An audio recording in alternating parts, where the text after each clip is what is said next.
La presentación que les voy a hacer el día de hoy se enfoca en momentos en la historia del urbanismo y la arquitectura donde se observa claramente el pensamiento disruptivo en las intervenciones hechas en las ciudades, desde mi perspectiva.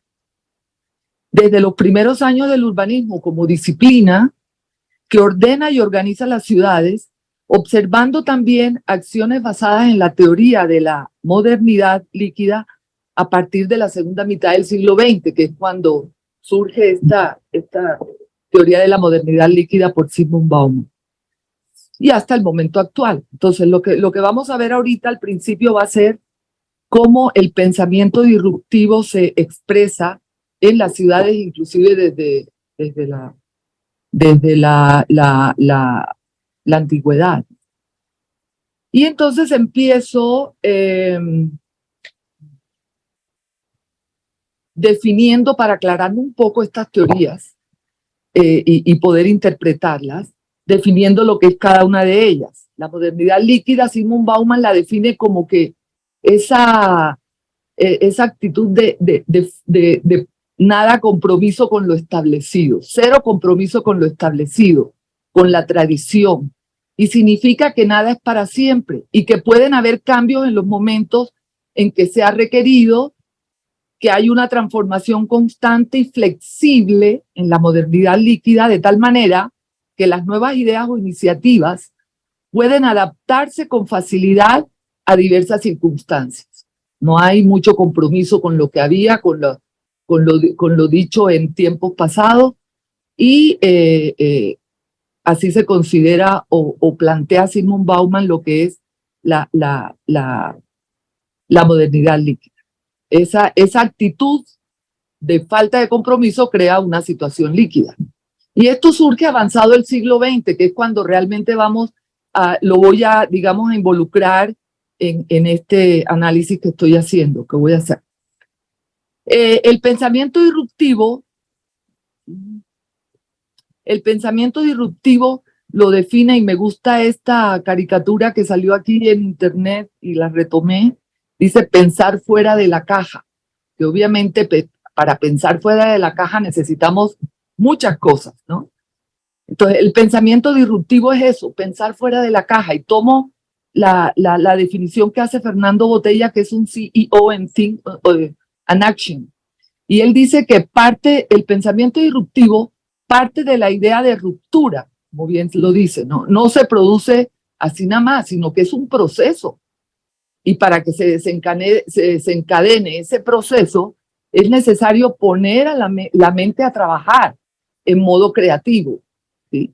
Creando ideas que rompen con la realidad que estamos acostumbrados, esa realidad que estamos acostumbrados, pero que generan y aportan valor, aunque cambiando totalmente los esquemas, ¿sí? Es un desafío el poner en práctica una idea nueva, innovadora, pensamiento disruptivo que va a romper esquemas. Es un desafío bastante grande. Modernidad líquida, pensamiento disruptivo, yo encontré, obviamente muchos me van a criticar, pero eso es mi perspectiva. Yo encontré que hay muchas cosas en común, ¿sí? Tenemos la transformación y la transitoriedad en la modernidad líquida, y en el pensamiento disruptivo tenemos esa posibilidad de un nuevo escenario también de transformación, de cambio de esquema, de ruptura, ¿sí? También hay fluidez, flexibilidad, cambio, rompimiento en ambos conceptos. Se trastoca el orden, la pureza, la disciplina y las regulaciones normativas de ese viejo orden. El pensamiento disruptivo es generador de innovación, de hecho parte de ahí, se nutre de la innovación, ¿sí? Y entendiendo la innovación como la modificación de elementos, no solo para cambiarlos, sino para hacerlos más eficientes, ¿sí? Para mejorar una situación. Tiene dos alternativas que podemos ver en el pensamiento disruptivo y en la innovación, que es la innovación evolutiva. O sea, en el pensamiento disruptivo podemos tener Innovación evolutiva que genera ideas aportando cierto valor, introduce mejoras, incrementa elementos, inclusive añade elementos para mejorar la situación. Y la innovación disruptiva que rompe con lo establecido, como ya lo dijimos, se enfrenta a los paradigmas existentes, ¿sí? Y mejora las características de funcionalidad. Entonces, ahí hay un momento en el que se cruzan estos dos conceptos, según mi perspectiva. La creatividad obviamente está en medio de estas situaciones. Ahora, ¿cuáles son los valores de las ideas, disruptivas? Vemos que está la sencillez, la inteligencia, la observación, la conexión. La sencillez porque es ordenar el caos en una premisa sencilla, ¿sí? La inteligencia porque debes ver lo que no se ha visto antes. Debes tener la capacidad de mirar más allá de lo que no tenemos enfrente de nuestras narices. La observación para entender, para generar soluciones que mejoren la vida, crea desde la necesidad, no desde la posibilidad. La conexión con otras disciplinas que son, digamos, es una constante en nuestra disciplina del urbanismo, debería ser una constante. Reinterpretar el problema con diferentes soluciones, parte de, y la comunicación, que es interpretar y comunicar claramente y simple la complejidad. Y podemos ver que estos valores son valores que están inmersos en nuestra disciplina de la arquitectura y del urbanismo para resolver problemas. Ok. Entonces empiezo como identificando cuál es el primer evento disruptivo en la historia y encuentro que es un evento que cambió a las ciudades, fue la revolución industrial o la primera revolución industrial.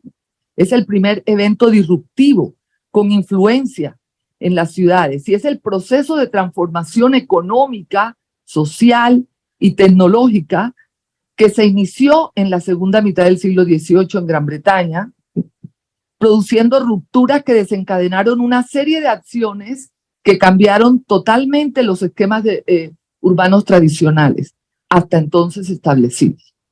Entonces podemos ver que en la revolución industrial, ¿qué pasó? Pues hubo ese fenómeno del advenimiento de las masas, las aglomeraciones, la migración campo-ciudad, se dio el fenómeno de urbanización, ¿sí? Obviamente esto causó trastorno en las ciudades. Y la revolución industrial acabó también con ese periodo del arte urbano, que era como la figura que modelaba, que organizaba las ciudades antes de que sucediera este evento de la revolución industrial. La ciudad antigua, Grecia, Roma, la ciudad del Renacimiento, esto digamos que se organizaban a través de lo que era el arte urbano. Con esto, obviamente, el arte urbano también va perdiendo su consistencia y con la revolución industrial se termina de perder. En el arte urbano era importante la armonía entre la forma de la ciudad y la comunidad urbana, ¿sí? Cuando esto empieza a desaparecer, es porque se da un divorcio, digamos, entre la forma urbana y el ser urbano en renovación, ¿sí? ¿Qué pasaba en el periodo del arte urbano? Que los problemas eran de pequeña escala, eran de modelado de ciudades, las transformaciones se daban, era en los aspectos arquitectónicos, etcétera, ¿no? Entonces, la revolución industrial causa esta transformación del arte urbano en urbanismo, ¿sí? El urbanismo aparece a principios de los años 20, del siglo XX, perdón, del siglo XX, y aparece como una, digamos, un medio emergente para resolver los problemas nuevos que se estaban dando, que eran problemas de gran escala. Entonces esto es una innovación disruptiva, el evento de la revolución industrial. Tiene repercusión en la configuración de las ciudades, como lo dijimos. Se empieza a dar el desarrollo de la ciudad industrial, donde hay intervenciones de carácter funcional comienza la definición de la ciudad moderna a través de soluciones prácticas que tenían que dar en ese momento, soluciones para poder, digamos, organizar a esas aglomeraciones que se daban gracias a esas migraciones que estaban. Uno de estos grandes, digamos que intervenciones que podemos ver en la historia son estos grandes trabajos haussmannianos, estas intervenciones disruptivas de carácter disruptivo, son los grandes trabajos haussmannianos en la ciudad de París, donde, bueno, en esta época surgen nuevos modelos no tradicionales, como vamos a ver, a finales del siglo XIX, donde hay innovaciones técnicas y la necesidad de renovar la concepción de la ciudad. Esa ciudad del medioevo había que transformarla porque ya no, digamos, respondía a las circunstancias de ese momento. El primer modelo de ciudad en la época industrial fue ese modelo de Haussmann, de la ciudad de París, para la ciudad de París. Fue de 1850 a 1870 cuando se trabajó en ella, y fue uno de los planes de renovación urbana más ambiciosos de la historia ya hace 170 años. Una ruptura donde Haussmann puso en marcha una intervención que dio como resultado una metamorfosis casi total. Y en ese sentido podemos entender que hubo una innovación disruptiva que rompió con ese, digamos, con ese modelo que era la ciudad del medioevo. ¿Sí? Bueno, obviamente esto surgió de una idea de crear la gran capital europea digna del gobierno de Napoleón III, ¿sí? Con grandes espacios, con lugares que reflejaran una imagen de pujanza económica y modernidad. Obedecía a unas necesidades objetivas, había una necesidad a la que respondía digamos, este nuevo modelo que se quería implantar. El incremento de la población, la exigencia de un urbanismo más higiénico frente a las epidemias como la peste o el cólera, y una voluntad de un mejoramiento social. Adaptación del centro de la ciudad a los nuevos modelos, a los nuevos medios de transporte como el ferrocarril, también eso fue una necesidad. Y entonces se identificó como un proyecto de regeneración, de saneamiento y de reforma. Fue el primer ejemplo de un programa urbanístico extendido a toda una ciudad. ¿Sí? Los italianos llamaron a esta operación esvetramento, que eso fue un destripamiento, como su nombre, como nosotros lo conocemos, lo que significa esta palabra, este concepto de destripamiento, una ruptura total. En el mismo, digamos que en la misma línea, aparece, y en ese mismo periodo aparece el plan de reforma y ensanche de Barcelona, que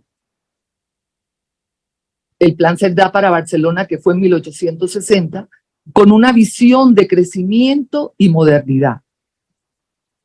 La visión de Cerdà era de crecimiento y de modernidad principalmente, y fue capaz de articular una propuesta urbanística innovadora a través de la comprensión de las formas de crecimiento urbano. Su visión, bueno, él articuló una propuesta urbanística a través de entender las formas de crecimiento y además buscaba coherencia en una aglomeración compleja, superando las visiones parciales y creando una ciudad integral. O sea, él estaba adelantado a su tiempo, ¿sí? El plan también respondía a las necesidades higiénicas por la industrialización, a la migración y también una visión de mejorar la movilidad de la ciudad, buscando esa movilidad representada en ese momento por la introducción del ferrocarril. Esa visión le permitió anticiparse a los futuros conflictos de circulación urbana. Y es un factor que permitió que Barcelona haya podido adoptar cambios profundos en ese momento que contribuirían a la organización de la estructura actual de la ciudad.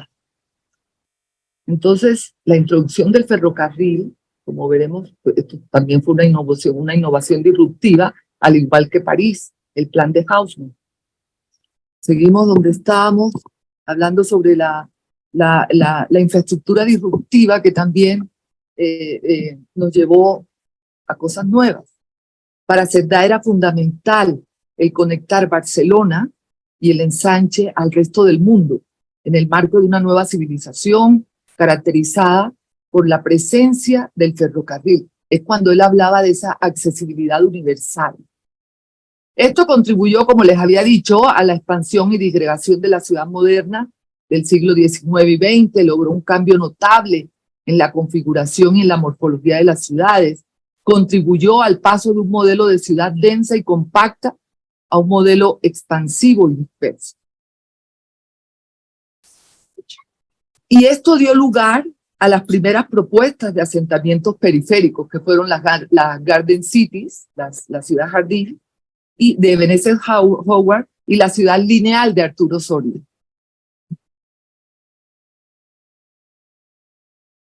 La ciudad lineal de Arturo Soria que trataba de unir núcleos, ¿sí? Unir, digamos, núcleos de forma progresiva, diferentes, por medio de una avenida principal servida por ferrocarriles en la última década del siglo XIX. El modelo de la ciudad jardín fue un modelo urbano y territorial que influyó en la estrategia del crecimiento de muchas grandes urbes que optaron por implantar núcleos satélites en su entorno. El modelo fue trascendental a lo largo del siglo XX y aunque tuvo, digamos, muchos cambios y muchas versiones, de todas maneras este modelo fue trascendental, como lo vamos a ver a lo largo del siglo XX, y se convirtió en un modelo urbano esencial para las ciudades. Otro momento disruptivo en el urbanismo fue a principios del siglo XX con la Carta de Atenas, que surge en el Congreso Internacional de Arquitectura Moderna, ¿sí? y que bueno, genera este movimiento moderno con la Carta de Atenas con un nuevo método arquitectónico de vanguardia y que fue publicado por Le Corbusier en 1942, pero que ya se venía trabajando desde antes, desde 1928 ya se venía trabajando en esto. La Carta de Atenas fue un documento que revolucionó completamente y lo considero una innovación disruptiva porque transformó completamente la idea que se tenía hasta entonces sobre la organización de las ciudades. Ya se fue otra vez. Decíamos que la Carta de Atenas establece las bases del urbanismo moderno. Fue una innovación disruptiva porque implementó, o más bien proponía una ordenación jerárquica funcional donde se llegaba a la conclusión de que se necesitaba racionalizar los espacios y que los problemas a los que se enfrentaban las ciudades de entonces se podían resolver a través de la separación de funciones, que era la esencia de esta propuesta, que era separarlas en residencia, ocio, trabajo y circulación, desmitificando además la densidad de las ciudades y abogando por un tratamiento vertical de la vivienda. Considerada también una innovación disruptiva.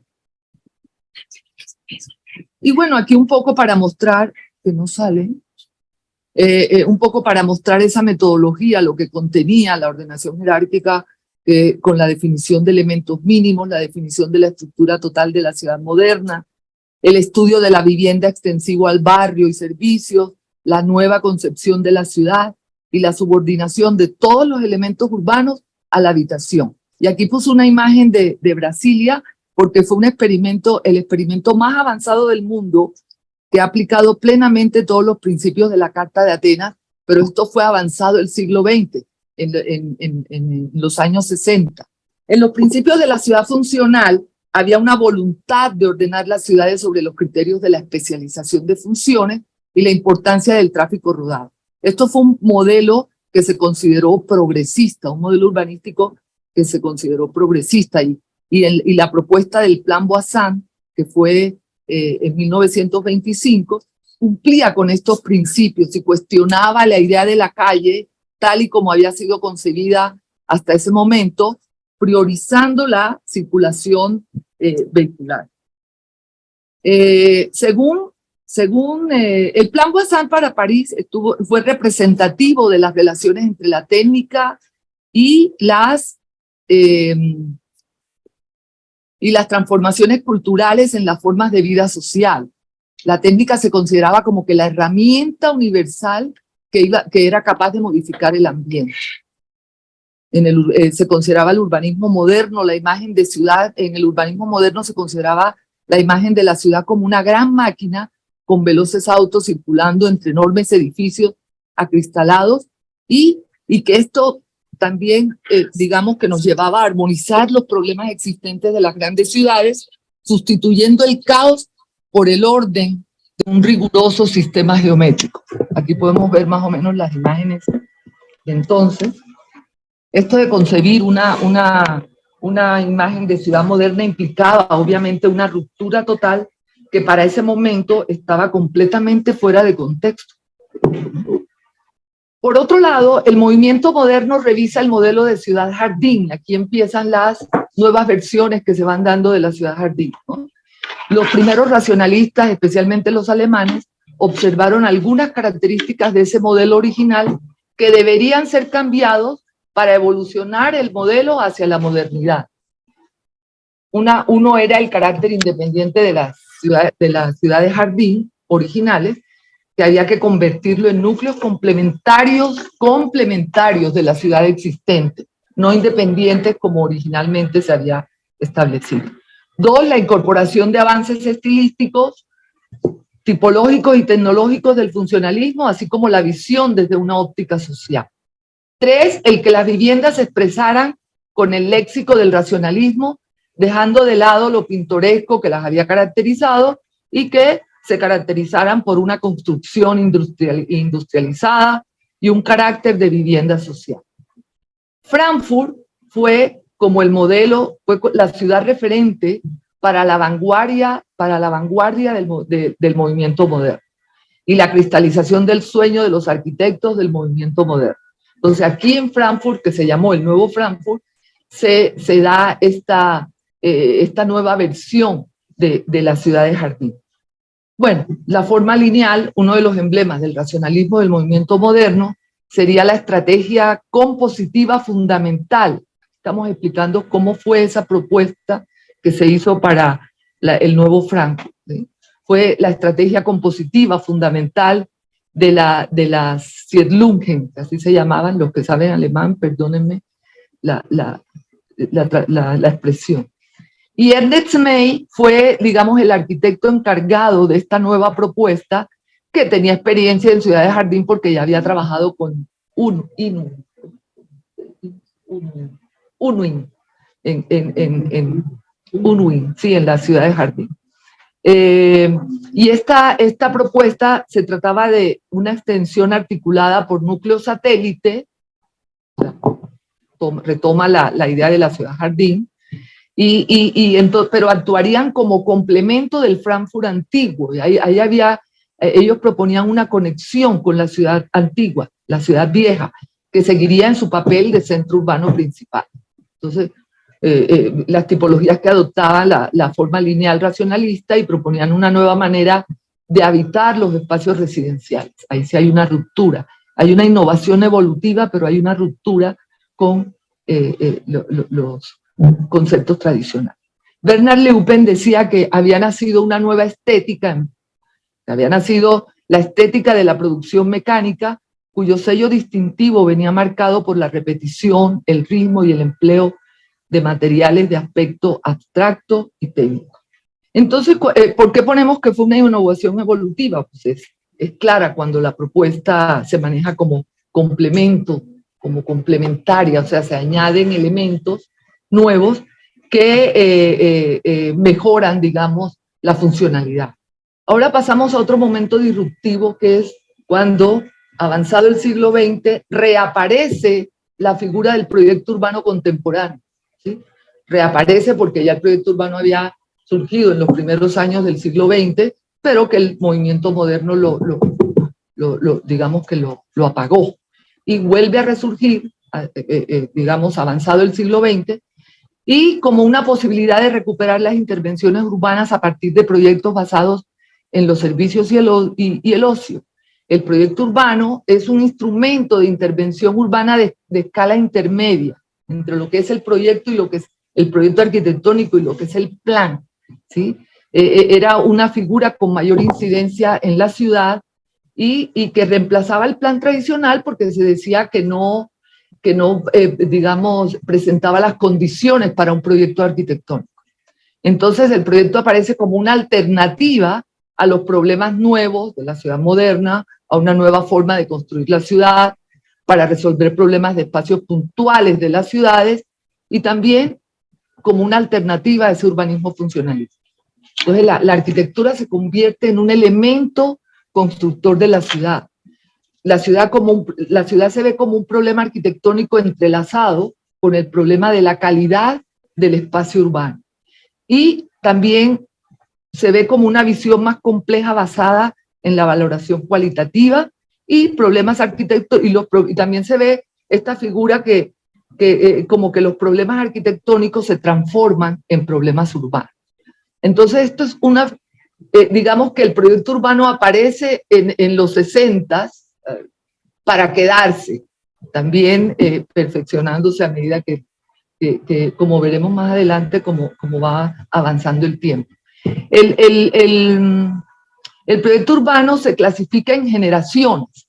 Entonces, la primera generación que se ubica en los 60 del siglo XX, digamos que se describe como un proyecto de arquitectura de grandes dimensiones que pretendían representar, pese a sus limitaciones, la forma de la ciudad moderna, ¿sí? Hay y un ejemplo claro es este que habíamos mencionado hace un rato, que es la ciudad de Brasilia, de Lúcio Costa, donde hay una desconexión total entre la infraestructura urbanística y la ciudad. Obviamente, en esta primera generación todavía hay digamos, hay muchas cosas, muchos conceptos que están todavía, son parte de lo que era el movimiento moderno, ¿no? Entonces, es digamos, en esta primera generación del proyecto urbano todavía hay una desintegración, una desconexión, y ya aquí empezamos a ver esa situación líquida, ¿sí? que Bauman plantea en su teoría, ¿sí? Y también en el pensamiento disruptivo, esta innovación disruptiva que rompe con tradiciones y con todo, e impone sus características, ¿no? Eso fue el caso de la ciudad de Brasil, que fue digamos que fue un fracaso. Entonces, bueno, aquí vemos algunas imágenes. Es una arquitectura vanguardista de la ciudad de Brasilia, con dificultades para el peatón, inseguridad, espacios enormes, vacíos, deshumanizados, donde no existe la escala humana, y es una ciudad completamente desintegrada. En la segunda generación, el centro, digamos que hay intervenciones puntuales, o la definen como una generación donde hay intervenciones puntuales, donde la arquitectura implica al mismo tiempo un espacio colectivo, y ahí se va como ampliando esa idea de desintegración, y contribuye a una recualificación, a recualificar e inducir transformación en el espacio urbano, ¿no? Son ideas que rompen con la realidad, y eso es una característica del pensamiento disruptivo, que rompen con la realidad, pero que aportan valor, aunque cambiando totalmente los esquemas, ¿sí? Hay conexión con otras disciplinas, o sea, tiene algunos valores que tienen que ver con ese pensamiento disruptivo. Y aquí tenemos un ejemplo del centro Georges Pompidou, que es exactamente de esa época de los 70, 72, 77, de Renzo Piano, donde Richard Roger también, Renzo Piano, ubicado en Le Halles de París, un barrio medieval densamente poblado, en la ciudad de París, una zona deprimida económica y socialmente, que con este proyecto se pretendía revitalizar la ciudad, ¿sí? Fue una de las construcciones más famosas de la arquitectura high-tech, que paradójicamente en el momento de su inauguración fue producto de innumerables críticas por parte de historicistas conservadores, obviamente. El high-tech, pues como todos sabemos, los arquitectos, es un movimiento que nace en los 70 y enfatiza esa dimensión tecnológica, ¿sí?, del edificio como un medio de expresión, el carácter técnico llevado al extremo, y ahí todavía tiene algo de ese movimiento moderno, ¿no? Y es que este edificio se pensó como un gran container vacío, adaptable y con la capacidad de ser moldeado dependiendo de las necesidades de cada evento y envuelto en una estructura tecnológica, donde la noción de flexibilidad era clara, se extendía a todos los componentes del edificio y el centro debía actuar como un marco en constante cambio, o sea, ese centro cultural. Había, o sea, el concepto de modernidad líquida también está claro. ¿Qué es el high-tech? Perdón. Ya había dicho, es un movimiento arquitectónico que nace en los 70 y enfatiza esta dimensión tecnológica, pero y también revitaliza algunos conceptos del movimiento moderno. Es apoyado en la innovación tecnológica. Hay una transformación constante y flexible y hay una reinterpretación del problema. Y eso es interesante. Y eso es lo que hace interesante esta parte del high-tech, ¿no? Que es parte del pensamiento disruptivo y también parte de la modernidad líquida. Y una tercera generación que también se identifica en los años 80 y 90 del siglo XX, donde ya no existe diferencia con la anterior, ya tienen bastantes cosas en común, ante todo en esta cuestión de la integración, también en cuanto a dimensión y composición funcional, sí, también en cuanto a procesos y estilo de planificación del nuevo proyecto y también esa integración de escalas. Ya hay una mayor integración de escalas. Las intervenciones arquitectónicas están articuladas con los elementos urbanísticos, la infraestructura del espacio público, etc.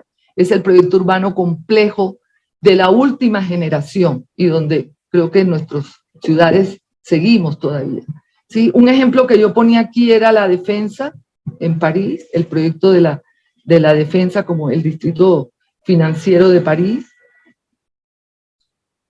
que es un proyecto donde hay obviamente una diversidad de escalas, donde va evolucionando de acuerdo a las necesidades y va integrando una serie de espacios arquitectónicos, urbanísticos para el disfrute también de los ciudadanos.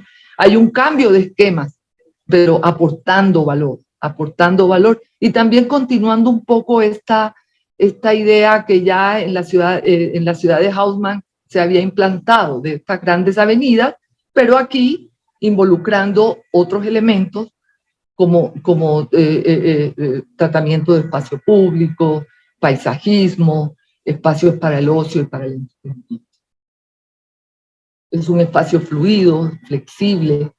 Bueno, en este mismo periodo se ubica el proyecto de la Potsdamer Platz en Berlín, del arquitecto berlinés Joseph Paul Kliehus, que es un nuevo centro urbano en el corazón de la nueva capital de Alemania. Son proyectos urbanos ya de esta última generación que tienen otro concepto, una intervención. Esto es una intervención en el área ocupada por el muro de Berlín, como todos saben, todos sabemos, y se basa en este concepto de reconstrucción crítica, que esto se me hizo muy interesante. El término crítico tiene su origen en el verbo krinen, que del griego antiguo y significa separar, decidir, juzgar, pero hay un sustantivo derivado de este verbo también que es crisis, ¿sí?, que significa cambio significativo. Este concepto de reconstrucción crítica o esta figura funciona como un instrumento regulador del desarrollo urbanístico, ¿sí?, y por medio del cual pues, se hacen los cambios arquitectónicos y urbanísticos e inclusive cambios en la estructura. Este proyecto de la Potsdamer Platz era necesario reparar el daño causado por la Segunda Guerra Mundial. Era necesario que la historia, o sea, continuar, que la historia continuara sin interrupción. Eso fue como el concepto que ellos querían rescatar en ese proyecto, o sea, las ideas que querían rescatar, ¿sí? Y esta reconstrucción crítica marcó la pauta de esta transformación. Se hizo una revinculación funcional, donde habían ejes de un nuevo diseño estratégico urbano territorial, ¿sí? O sea, se hizo una reinterpretación del problema. Esto antes, como en esta imagen que vemos a la derecha, era un espacio público, era un espacio público originalmente. Entonces lo que hace este arquitecto, esta serie de arquitectos que trabajan en este proyecto, es reinterpretar el problema, rescatar la memoria histórica a través de reinterpretar el concepto de la calle, del espacio público de la ciudad antigua del siglo XIX, y en eso se fundamentaba esa reconstrucción. Esto fue el proyecto urbano más grande de Europa a finales del siglo XX. Aquí algunas imágenes que vemos del proyecto, donde la reconstrucción crítica posterior al muro de Berlín estuvo estrechamente asociada con un enfoque arquitectónico llamado Nueva Simplicidad, teorizado por este señor Vittorio Magnano Lapugnani. Bueno, aquí vemos otra imagen que también son de estos años, de los finales del siglo XX, ¿sí? Donde Renzo Piano integró las culturas del Pacífico, siguiendo esta idea, y la modernidad. ¿Sí? Integra las culturas del Pacífico y la modernidad, haciendo un homenaje a sus tradiciones construidas por todas las posibilidades que ofrece la tecnología moderna. Tenemos imágenes del Centro Cultural Jean-Marie Thibault de Renzo Piano, ¿sí? en Nueva Caledonia, donde yo siento que esto fue realmente el pensar fuera de la caja, ¿no? Es una reinterpretación de muchas de las cosas que ahí existen o que existían, y las trae a la modernidad, al momento, al contemporáneo. Inclusive aquí vemos a él haciendo una maqueta de lo que es el... Llegamos entonces a lo que es el deconstructivismo, ¿sí? La arquitectura deconstructivista, ¿sí? Que empieza también a finales del siglo XX, y que esto sí causa una ruptura total en el ambiente arquitectónico y urbano. Si el deconstructivismo de construcción es esta corriente que surge como respuesta al fin del movimiento moderno, definitivo, ¿sí? La fragmentación, el proceso de diseño no lineal, la geometría que distorsiona la estructura y la envolvente del edificio también. Es un caos controlado, como se ha llamado, ¿no? Y tenemos ejemplos muy claros en el Museo Guggenheim, también de Museo Guggenheim de Frank Gehry, la Casa Danzante también de Frank Gehry, y que surge en los años 60 en Francia con el filósofo francés Jacques Derrida, vertiente de arquitectura que tiene su origen en la búsqueda de la ruptura de lo establecido, alejándose del movimiento continuista del posmodernismo. Derrida, es un filósofo que crea nuevos modos de comprender e interpretar las obras.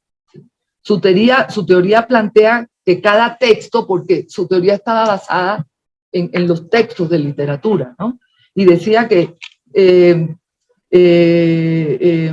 su teoría planteaba que cada texto podría ser desarticulado y tener diversas interpretaciones, al igual que la arquitectura, ¿sí?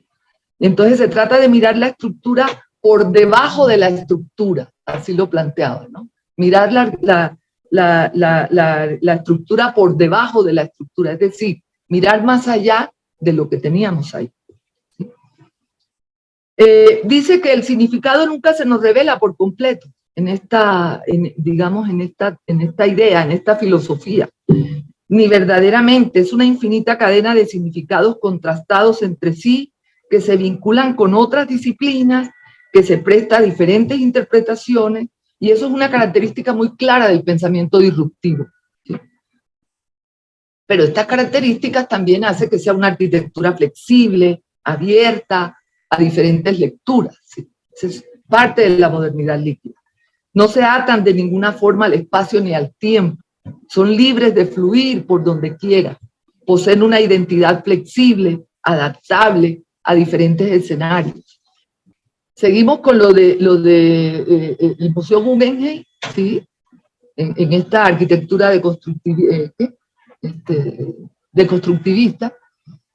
En este proyecto del Museo Guggenheim, una de las características del proyecto era renovar la base económica, regenerar de los objetivos el espacio urbano de la ciudad y hacer una operación urbanística mucho más amplia, mucho más integrada.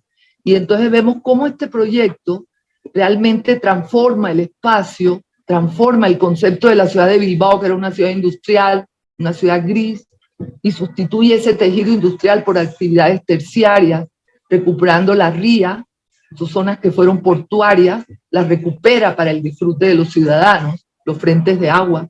Sí. Un ejemplo de una ruptura total. Aquí tenemos otro ejemplo, que es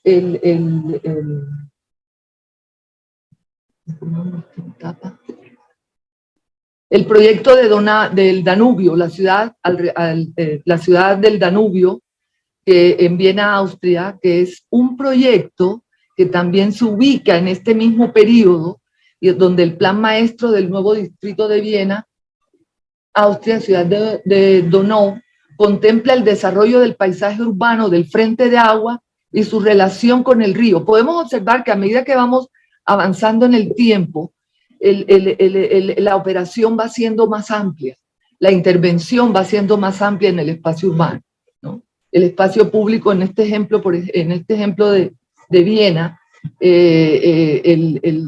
digamos, el cuerpo de agua, el río, el proyecto se mete en el agua. Hay una plataforma que vuela sobre el agua, incluso sobre una avenida que pasa por debajo de esa plataforma, y genera espacio público hacia el río, el diseño de paseos por el distrito, equipamientos para el entretenimiento, edificios de oficina, viviendas, cultura, comercio, etc.